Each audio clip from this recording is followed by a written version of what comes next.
আসসালামু আলাইকুম ওরহমতুল্লাহি ওবারাকাতুহ। আজকের হাদিস হচ্ছে যে দুরুদ শরীফের ফজিলত। দুরুদ শরীফের এতটাই ফজিলত রয়েছে যে যেটা আমাদের কল্পনারও বাইরে।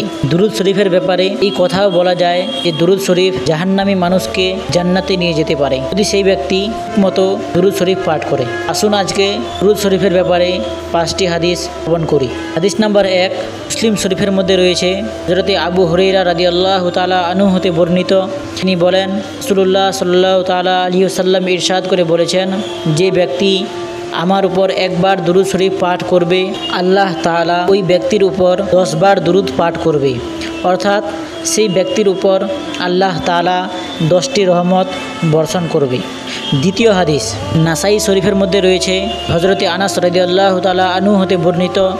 তিনি বলেন যে রাসূলুল্লাহ সাল্লাল্লাহু তাআলা আলাইহি ওয়াসাল্লাম ইরশাদ করে বলেছেন, যে ব্যক্তি আমার উপর একবার দুরুদ শরীফ পাঠ করবে, আল্লাহ তাআলা সেই ব্যক্তির উপর 10 বার দুরুদ পাঠ করবে, অর্থাৎ 10টি রহমত বর্ষণ করবে, আর সেই ব্যক্তির 10টি গুনাহকে মাফ করবে, আর সেই ব্যক্তির 10টি দরজাকে উঁচা করবে।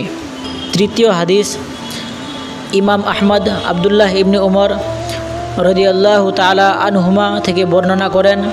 তিনি বলেন যে রাসূলুল্লাহ সাল্লাল্লাহু তাআলা আলাইহি ওয়াসাল্লাম ইরশাদ করে বলেছেন, যে ব্যক্তি আমার উপর একবার দুরুদ শরীফ পাঠ করবে, আল্লাহ তাআলা ও তার ফেরেশতারা সেই ব্যক্তির উপর 70 বার দুরুদ পাঠ করবে, অর্থাৎ সেই ব্যক্তির উপর আল্লাহ তাআলা ও তার ফেরেশতা 70টি রহমত বর্ষণ করবে। চতুর্থ হাদিস তিরমিজি শরীফের মধ্যে রয়েছে যে হযরত আব্দুল্লাহ ইবনে মাসউদ রাদিয়াল্লাহু তাআলা আনহু থেকে বর্ণিত।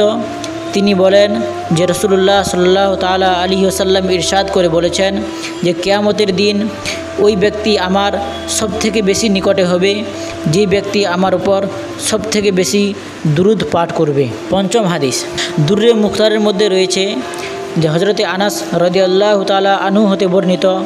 তিনি বলেন যে রাসূলুল্লাহ সাল্লাল্লাহু তাআলা আলাইহি ওয়াসাল্লাম ইরশাদ করে বলেছেন, যেই ব্যক্তি আমার উপর একবার দুরুদ পাঠ করল, আর সেই দুরুদ যদি আল্লাহ তাআলার নিকটে কবুল হয়ে যায়, তাহলে আল্লাহ তাআলা ওই ব্যক্তির 80 বছরের গুনাহকে মাফ করে দিবে। সুবহানাল্লাহ, সুবহানাল্লাহ।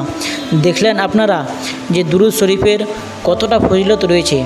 তাই আপনারা বেশি বেশি করে দুরুদ শরীফ পাঠ করার চেষ্টা করবেন। ভিডিওটি ভালো লাগলে লাইক, কমেন্ট, শেয়ার করতে ভুলবেন না।